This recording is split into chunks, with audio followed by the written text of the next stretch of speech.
I never expected that growing vegetables on my own land would lead to a tense legal battle, but when my rights were threatened, I had no choice but to stand up and fight. If you like this story, please like, share, and subscribe to the channel so you don't miss the next interesting content. I spent 30 years in education saving every single salary towards a dream, owning my own land where I could grow organic vegetables, enjoy the fresh air, and live a peaceful life after retirement. When I found 5 acres of land in Willow Creek, Texas, I knew I had achieved that dream. The land had been a family farm for generations, with rich soil and a perfect location for growing crops. I had checked all the paperwork before buying, making sure it was zoned agricultural land long ago, free from any HOA regulations. The first few months were peaceful. I worked early in the morning, the tomato plants grew vigorously, the peas grew green on the trellis, and the little apple trees began to take root. I didn't care much about the Willow Creek Estates community across the street, because I knew I wasn't part of their HOA. I wasn't required to mow my lawn to a certain height or paint my house a certain color. I thought they would leave me alone. But I was wrong. That day I was inspecting the land when a figure appeared, blocking the sunlight. I looked up and saw a middle-aged woman in an expensive suit, her hair neatly tied back, her shiny sunglasses reflecting the sky. She stood with her arms crossed at the edge of my farm, her face full of disdain, as if my existence was a thorn in her side. I knew immediately who I was dealing with. This was not a friendly neighbor, nor was it someone just passing by. This was someone who was used to controlling everything around her, someone who believed that her rules were more important than anything else. Without even a greeting, she announced that my farm violated at least 6 regulations of the Willow Creek Estates HOA. I tried to stay calm because I knew full well that my land was not part of their HOA. I had seen the zoning map, had checked with the county before buying the land. I had the right to farm here and no one could stop me. But Diane Whitmore, as I quickly learned her name, didn't care. She raised her phone, taking pictures all over the farm, her tone full of annoyance as she said that these weed patches were affecting the property values in the residential area. I gritted my teeth, because I knew full well that this wasn't a landscaping issue. This was a power issue. She couldn't stand having a piece of land right next to an HOA that wasn't under their control. Before she left, Diane left a warning. I would be notified soon. I stood there watching her retreat, a sense of unease rising in my stomach. I had heard stories of HOA abuses, but I had never imagined that I would be targeted. I clenched my fists, looking over the farm, every row of vegetables, every vine of beans that I had grown with my own hands. This was not just my land, it was my life, the dream I had pursued for so many years, and I was not going to let anyone, HOA or anyone else, take it away from me. 2 days after my encounter with Diane Whitmore, I found an envelope taped to my door. The bold, block-printed lettering inside immediately made me uneasy. Notice of violation, agricultural operations cease. I scanned the contents. According to the Willow Creek Estates HOA, my farm was in serious violation of landscaping rules, creating a disharmony with the neighborhood, and if I didn't cure, that is, remove all traces of my farm, I would be fined $100 a day. The deadline to comply? 14 days. I clenched the paper in my hands, anger rising in my chest. There was no mention of my non-HOA, no legal evidence that they had control of my land. This wasn't a reasonable request, it was a pressure tactic. They were testing me to see if I would panic and cave. But if they thought I was going to simply accept this threat, they picked the wrong guy. I walked into the house, opened a filing cabinet and pulled out a copy of the land use certificate, the zoning plan, and the official county zoning map. I had checked it out before buying, and now I needed more confirmation to put an end to this once and for all. The next morning, I drove to the Willow Creek County Land Office. An employee greeted me, politely listening as I explained my ongoing dispute with the HOA. When I showed him the land documents, he checked them in the system and nodded. "Your farm is completely outside the jurisdiction of the Willow Creek Estates HOA." His tone was firm, leaving no room for ambiguity.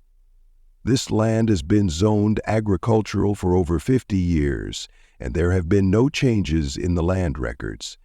The HOA has no legal claim to your property." A wave of relief washed over me, but it was quickly replaced by a stronger determination. I asked for a copy of the official certificate and asked them to email me a copy so I would have clear evidence if needed. When I received the document, I knew I had a weapon to use against the HOA. That evening, I sat at my desk and drafted a protest letter to the HOA. I wrote politely but firmly, asserting that my land was beyond their control, and attached a copy of the document from the County Lands Department. I demanded that they withdraw the notice of violation and cease all attempts to threaten or harass me. The next morning, I personally delivered the letter to the HOA office, asking the staff on duty to sign for it so no one could deny receiving it. I also kept a copy for myself, just in case. The next few days passed in silence. No response, no return calls, no sign that they had realized their mistake. But I knew this silence was not a sign of surrender. This was the calm before the storm. I could feel it. And just as I feared, the HOA would not give up. A week after I sent my protest letter, I received a new notice, much the same as the last one, but this time the fine had been increased to $250 per day, and they announced that my farm had been designated as a nuisance to the community. I held the paper in my hand, the anger I felt now not a flare, but a cold determination. I knew I couldn't just sit back and wait for the HOA to admit its mistake. I needed to prepare for the real fight. The HOA's silence didn't last long. I knew they wouldn't give up easily, but I didn't expect them to act so brazenly and illegally. One morning, returning from the farmer's market, I immediately noticed something was wrong. My plot of land, where I had lovingly tended each row of vegetables, now looked as if it had been violated. The tomato plants had been trampled, and some of the bean plants had been uprooted and left to stand in the hot sun. The freshly turned soil had been turned, and footprints were clearly visible in the damp ground. My heart sank, not just because of the physical damage, but because of the sense of helplessness at seeing my hard work trampled. I looked around, trying to find a clue as to who had done this. A small piece of paper pinned to a nearby fence caught my eye. When I picked it up, the bold letters at the top made my fist clench. Landscaping inspection notice. The content below stated that the HOA's monitoring team had inspected the property and determined that the property was a serious nuisance to the community, a public nuisance due to the uncontrolled growth of plants and the potential to attract dangerous insects and wildlife. They also announced that the new fine would increase to $250/day, effective immediately. I took a deep breath, feeling the anger rising. This was no longer just a threatening letter or an unreasonable fine. This was trespassing, a blatant attack on my property. What the HOA had done was beyond the bounds of a community management organization. They had no right to set foot on my land, much less destroy what I had planted. I knew I couldn't let things go on like this. They thought I would back down, give up, pack up my farm and meekly leave. But I wouldn't. I decided to protect my property, and the best way to do that was to document it. That afternoon, I drove to the security store and bought 4 surveillance cameras. I didn't want to rely on my words when confronting the HOA. I needed hard evidence, hard to refute footage of their illegal entry.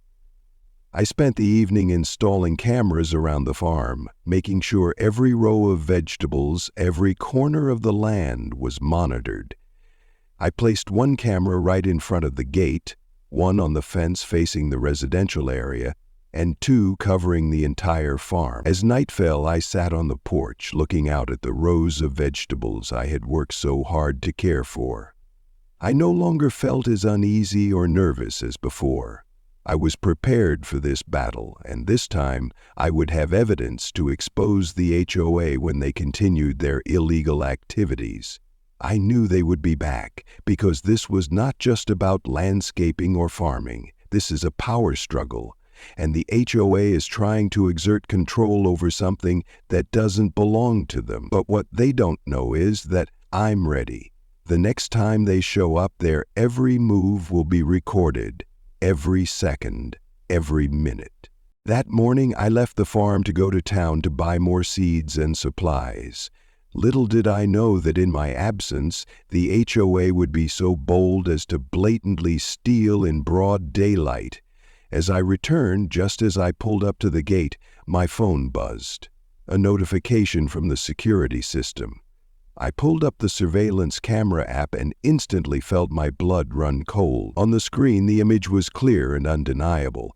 Diane Whitmore and a group of 4 people in HOA polo shirts were walking among my vegetable beds, baskets full of tomatoes, bell peppers, and zucchini.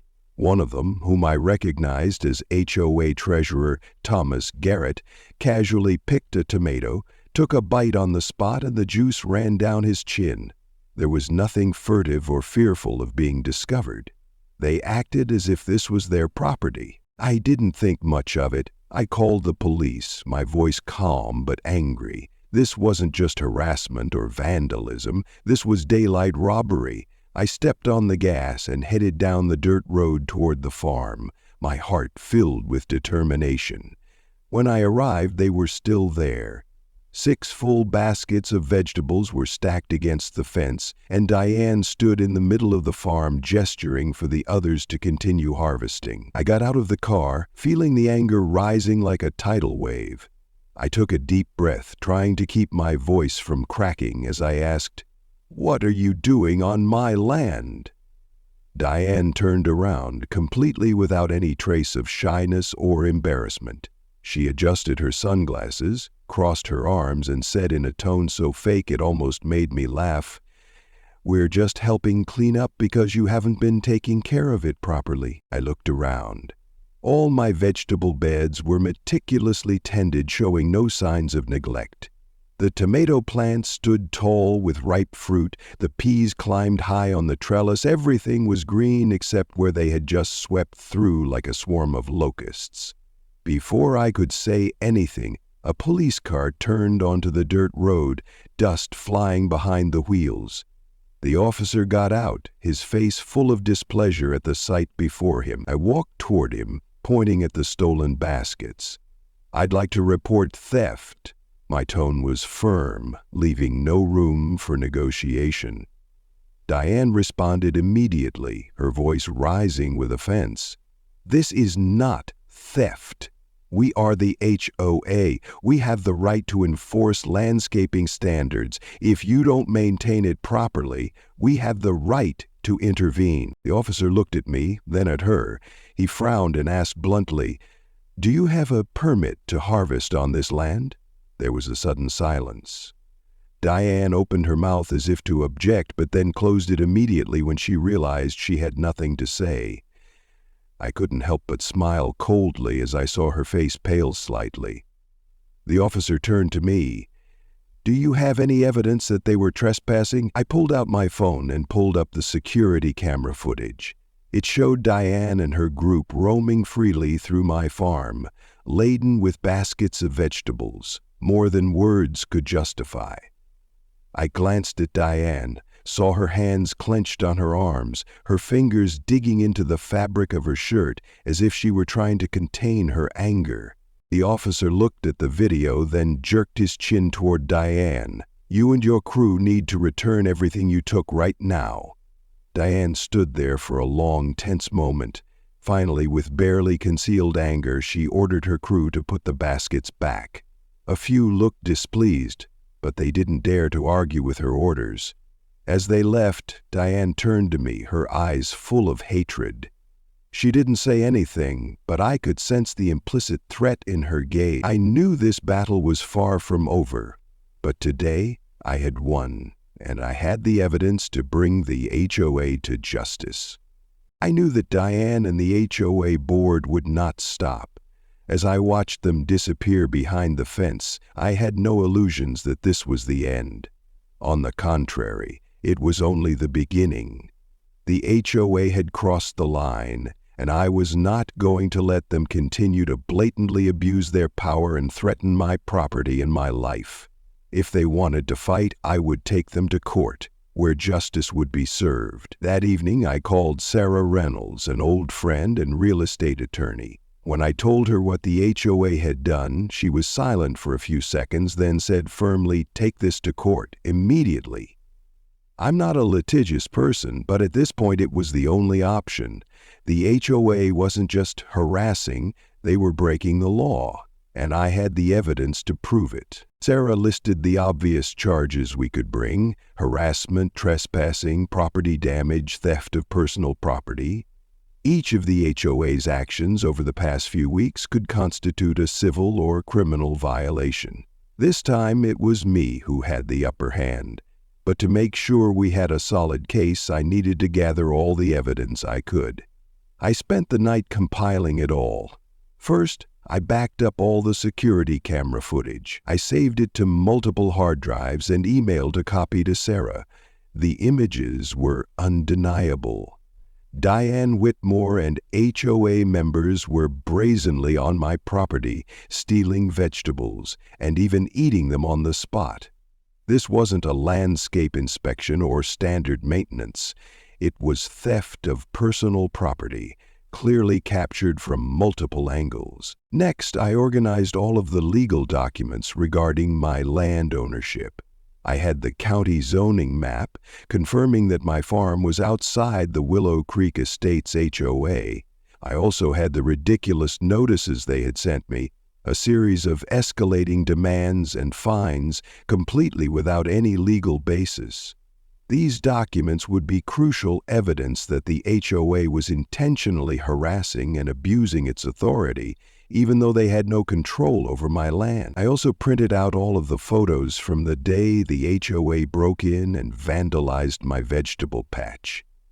Footprints in the dirt, plants uprooted, baskets of vegetables stolen and then forced to be returned.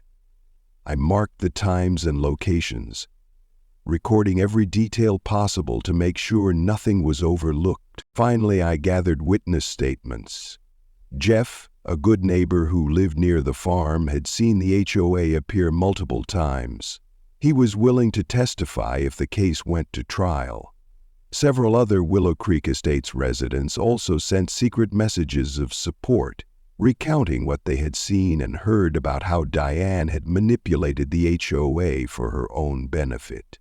Though they were afraid to come out in public to support me, their discontent had become an undercurrent ready to explode when the truth came out.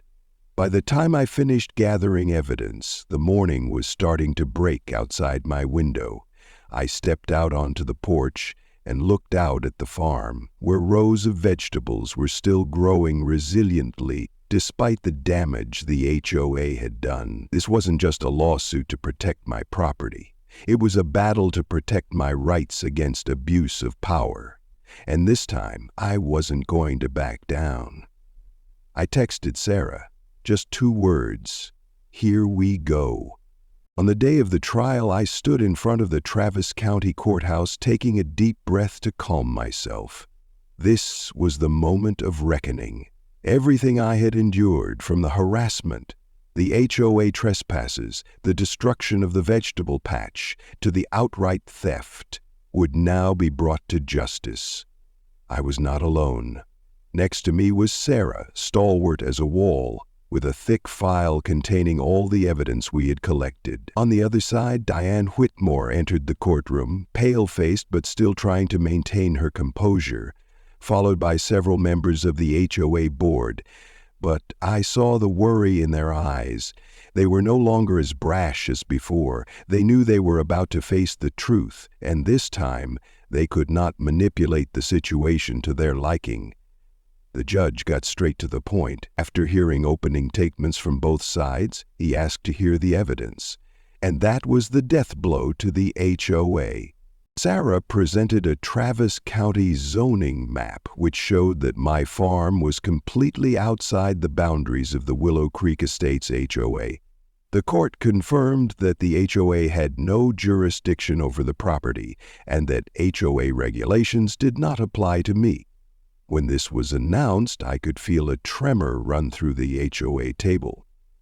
It was irrefutable evidence, and they knew it.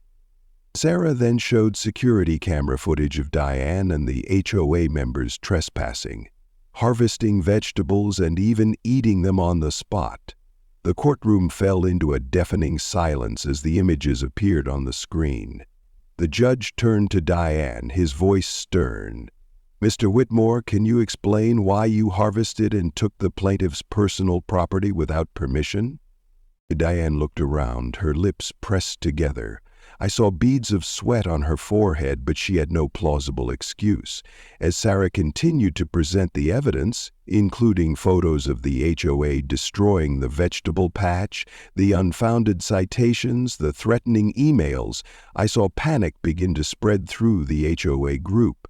But the real blow came when the witness appeared. Jeff, my neighbor who had witnessed the HOA's repeated raids on the farm, took the stand and recounted everything he had seen. Next came a former HOA board member who had resigned because she could no longer stand Diane's manipulations.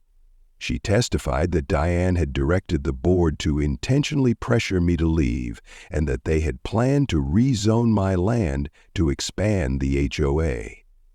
The room erupted. This was no longer simple harassment. This was organized coercion on private property for personal gain. When Sarah finished her presentation, the judge didn't have much time to make his decision.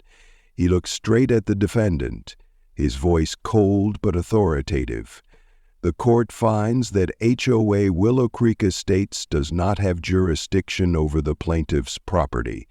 The HOA's trespassing, vandalism, and theft were unlawful." I clenched my fists under the table. Finally, the truth was known. But what stunned Diane even more was the next ruling. The HOA Willow Creek Estates Board, including Diane Whitmore, is hereby found guilty of harassment, trespass, vandalism, and theft. The HOA Board is ordered to pay the plaintiff $450,000, including damages, emotional distress, and legal fees. The room erupted. I heard murmurs from the residents in the courtroom, some whispering with glee, others shaking their heads in frustration at Diane and the HOA. I looked at Diane, who sat rigid, her face pale, her hands shaking on the table. I took a deep breath. The battle was over, and I was the victor. The HOA had tried to make my life hell, but now they were facing the consequences. They thought the power of the HOA could scare me, but they forgot that justice does not favor abusers. As I walked out of the courtroom, I felt a huge weight lifted from my shoulders. My life, my farm, what I had built, all were protected. I looked up at the clear blue Texas sky and knew that from this day forward, I would never have to worry about the HOA again. I never thought I would find myself in the middle of the biggest HOA shakeup in Willow Creek Estates history. But that's exactly what happened after the trial. My victory wasn't just about money or land ownership. It shook the entire foundation of the HOA, forcing them to confront the truth they had tried to hide for years. Less than 24 hours after the judge's ruling, Diane Whitmore was forced to resign. I got the news from a neighbor. Apparently, right after leaving the courthouse, an emergency HOA board meeting took place. Diane had no choice.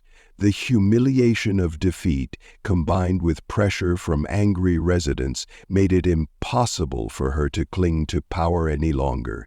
No one would support her after all her wrongdoings were exposed before justice. But the story doesn't end there. A few days later, I got a call from Sarah. "They're not getting away with it," she said, sounding a little triumphant. I frowned, asking what she meant. Then Sarah explained, "Diane and several other former HOA members were under investigation for criminal charges." I opened the morning paper and couldn't believe my eyes. "In former Willow Creek, HOA president faces charges of treating destruction and abuse of power," the headline ran across the front page. The article quoted Travis County Sheriff's Department officials, confirming that an investigation had begun and that Diane could face civil and criminal charges. Not only Diane, but also Thomas Garrett, the HOA treasurer, and Lisa Moore, the board secretary, were under investigation. Diane's former supporters were now looking to defend themselves, and Sarah predicted that it wouldn't be long before they would start blaming each other to lessen their punishment. The system they once controlled was collapsing before their eyes.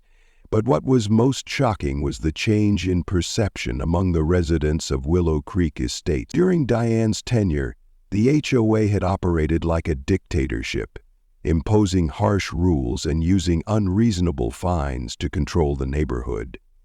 Many residents had turned a blind eye, thinking they had no choice.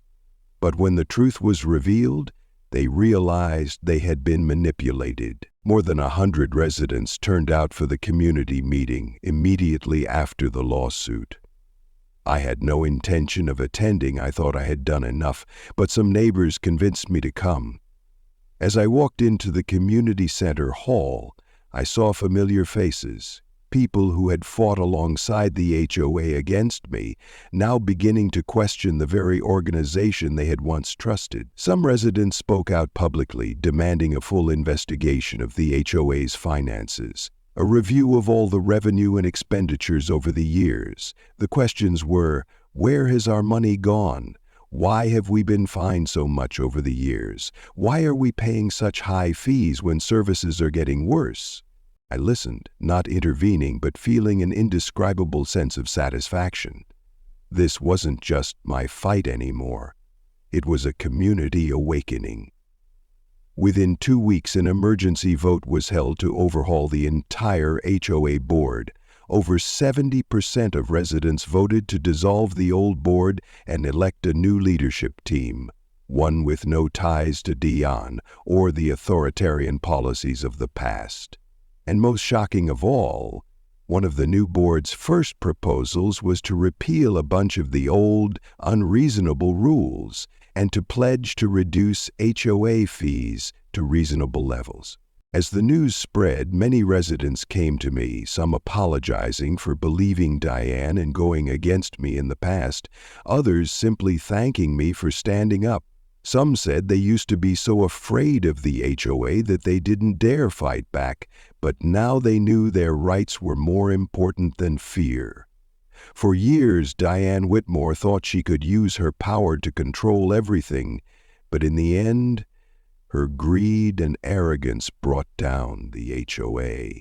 Justice doesn't come immediately, but it always comes in time, and I know that from now on, no one will ever abuse their power and oppress the residents of Willow Creek Estates the way Diane did. I never thought that one day the people who tried to destroy my farm would be at my door apologizing. But this morning, when Kevin Ramirez, the new president of the Willow Creek Estates HOA, knocked on my door with a group of residents, I knew a new era had begun. Kevin looked different from his predecessors. There was no thick clipboard of rules or the condescending demeanor Diane had. Instead, he brought with him a formal letter of apology from the new HOA board, a gesture I had never expected. I realized this was not just an apology, but a sign of real change. But what surprised me most was their proposal. A community garden right on my farm. Kevin explained that after what happened with Diane and the old council, many residents had come to see the land for what it truly was. They no longer saw it as an eyesore, but as an essential part of the community. They wanted to find a way to mend what had been broken and turn my farm into a shared space where people could learn, share, and work together. I listened, looking at the faces before me. Some who had once resisted me, some who had just stood by silently, but today they had changed. I could feel the sincerity of their request, and after everything that had happened, I realized that this was an opportunity to do something bigger. I nodded. Within a month, my farm was completely transformed. The once trampled vegetable beds were now full of life, not just by my hands, but by the whole community. Dozens of residents volunteered to help, rebuilding fences, improving the soil, and creating a communal vegetable patch. Children who had never seen a real vegetable garden laughed and laughed as they planted seeds in the ground. As the crops began to grow, something magical happened. My farm was no longer a point of contention, but the heart of the community. Every Saturday morning we held gardening classes where residents who had once opposed me were now eager to learn how to grow their own food. Baskets of fresh vegetables were shared freely among families, and anyone who wanted to contribute enjoyed the fruits of their labor. The day Diane called my farm a disgrace, I thought I would be forever ostracized from the community.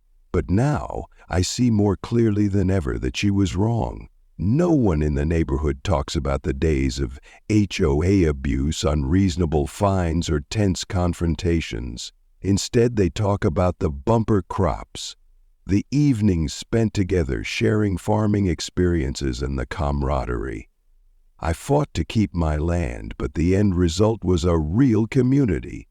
Late one afternoon, as I stood watching the sunset tint the rows of green vegetables orange, Kevin walked up to me and handed me a piece of paper.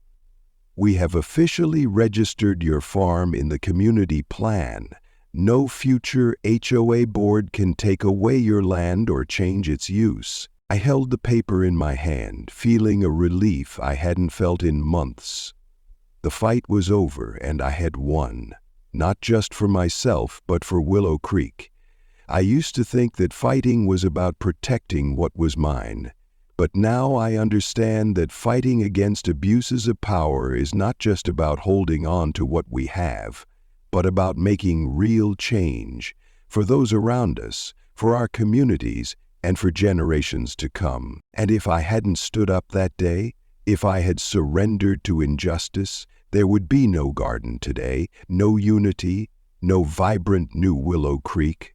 I looked out at the vegetable beds, catching the last rays of the sun, and smiled. A war was over, but a new beginning had just begun.